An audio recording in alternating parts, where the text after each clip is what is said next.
Welcome to Coruzant Technologies, home of the Digital Executive Podcast. Welcome to the Digital Executive. Today's guest is Aaron Rafferty. Aaron Rafferty is the CEO of StandardDAO and co-founder of BattlePACs, a subsidiary of StandardDAO. Aaron unlocks value for individuals, institutions, and companies by leveraging technologies like blockchain, AI, cloud, and social media.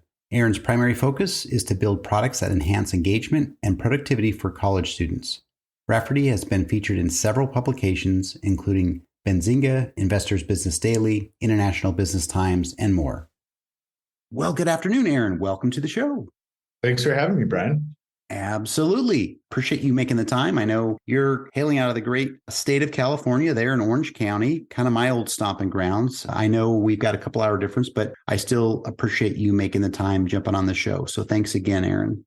Absolutely. So Aaron, jumping right into the questions here. We've got a good few questions here, and we'd like to get your story out to our audience. But let's talk about your background in behavioral research. You were an investor, a serial entrepreneur. Now you're the CEO of StandardDAO and co-founder of BattlePACs. Could you share with our audience the secret to your career growth and what inspires you? Absolutely. So, the start for me was really always about people and how I could make an impact in the lives of people. That started out with health. I've always felt that health was a big part of my kind of impact in the world. My mom was a great cook. I started out cooking. I started on a path trying to understand the human body and more prevention rather than treatment. Right. And from there, that got me into technology and how technologies, especially, in 2016, 17, 18, I'm doing research on how technologies could actually impact in a positive way the health of people. Digital therapeutics, this was a new and exciting space at the time. And today it's pretty well known. But that was really my entrance into the space of technology and people. And from there, it really didn't stop. And I quickly kept moving through tech cycles and innovation and found my niche with Standard and the team at Standard. Really, I have two co-founders and we have,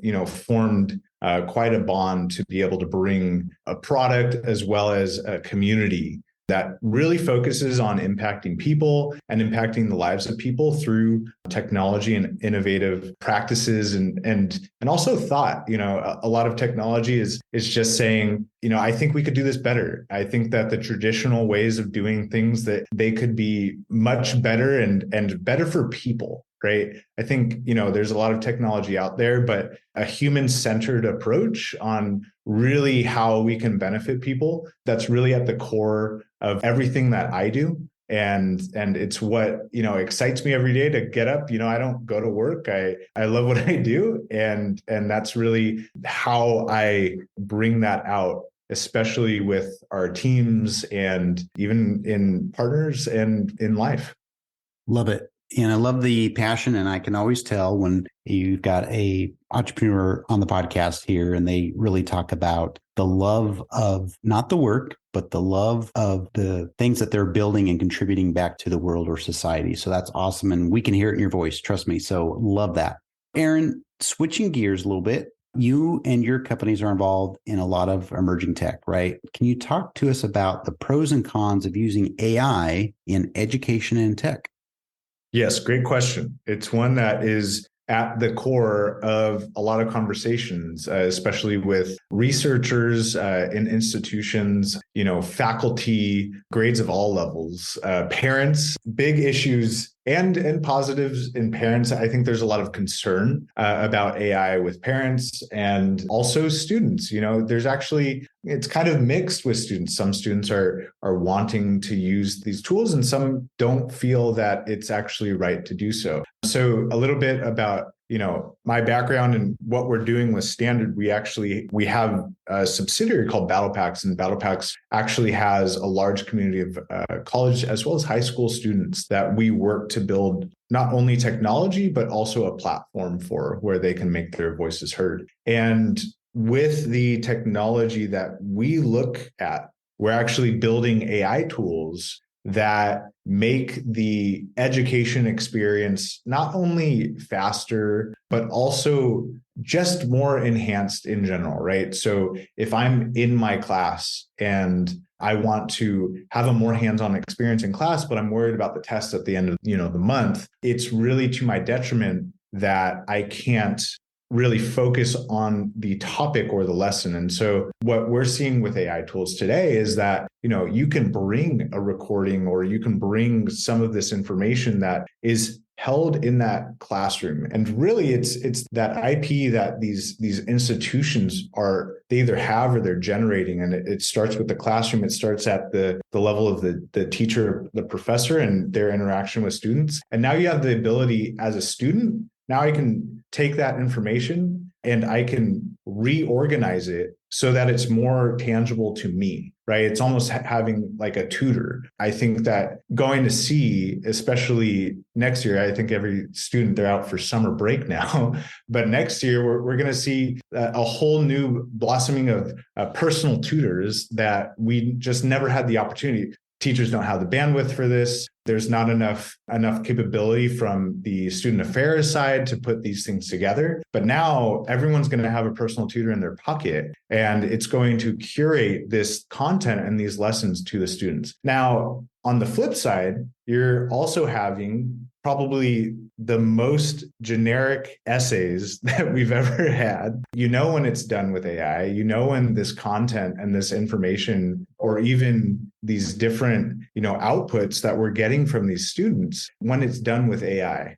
right? And the detriment of that is that the student is not learning if they're just relying on an AI tool to create their essay for them or to do the research on a project. And the teacher is inundated with even more information that now there is very little value to that education for the student and for the teacher. And there's very little feedback. So there's two ways that it could go. One where it's really enhancing that process, and the other where it's really taking away from it. And we are looking to push it towards the former and push it in a way where learning again becomes dynamic. As an entrepreneur, you learn by doing, you learn by failing a lot. And I think with AI tools, we can help students and teachers really streamline that process of failing in learning.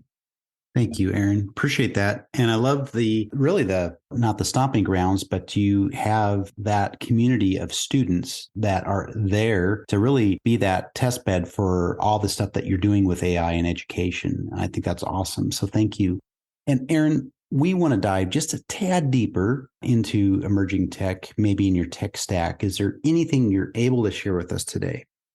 Yes, there are a few things. And when I talk about how, the personalized tools that students can be leveraging, I think a lot of the technology on the market today, it's really a summarized ChatGPT, right?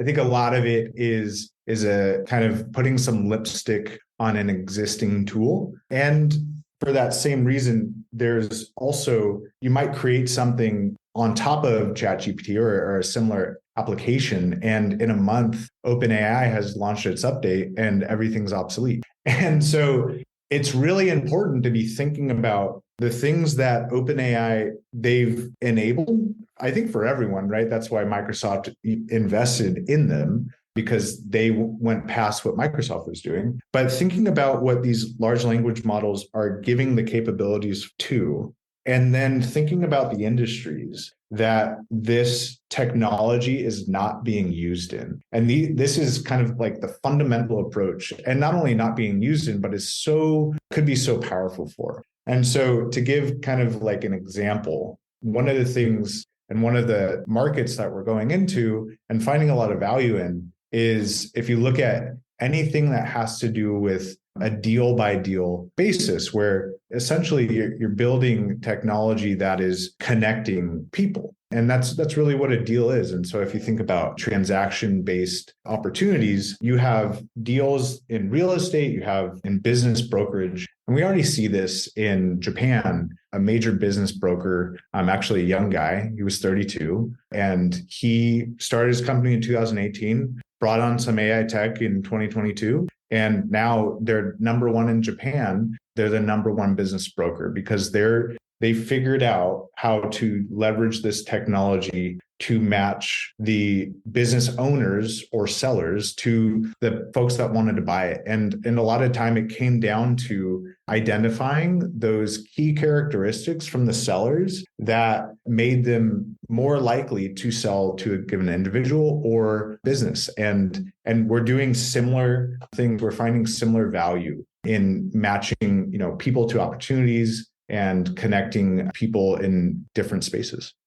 I really love that because, and you obviously know that, is when there's a market for your product there, right? That's the way to go. But when you're trying to develop something for a market you think that's out there, it doesn't always work, right? As an entrepreneur, you probably know that. But I appreciate you sharing. And I think that's awesome that we can leverage the technologies these days to help us dial that in. And that's awesome. Thank you, Aaron. Last question of the evening. Could you share something from your career experience that might be helpful for those looking to grow their career in either tech or entrepreneurship? Yes. If you are early in your career, haven't started, or currently working in a job today and see all of this very exciting development of technology and seemingly opportunities, even in a recession, right?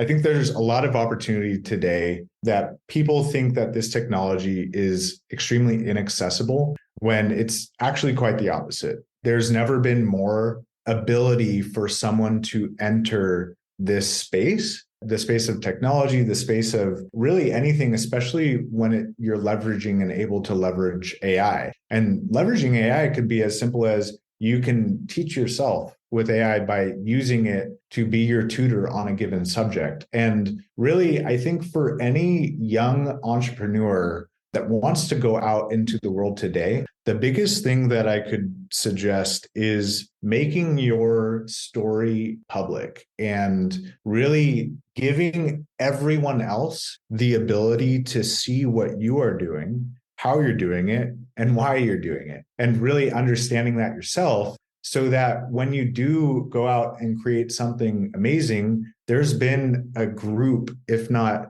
thousands or tens of thousands of people eventually that have followed you on your journey and can see really how your passion started and has developed over time, so that when you do actually have a product to sell, you have your first buyers, right? There's a big part to play in the value of community. And it's more accessible to build your community today than it really ever has been with the connectivity that we have online. Thank you, Aaron. Appreciate the share on that. And again, we have a large audience that loves to listen to how people, again, started their career or got into one industry or another or launched their own business. So thank you again. And it was a pleasure having you on today. And I look forward to speaking with you real soon. Thanks so much, Brian. It was definitely a pleasure, and I really appreciate what you guys are doing. Bye for now.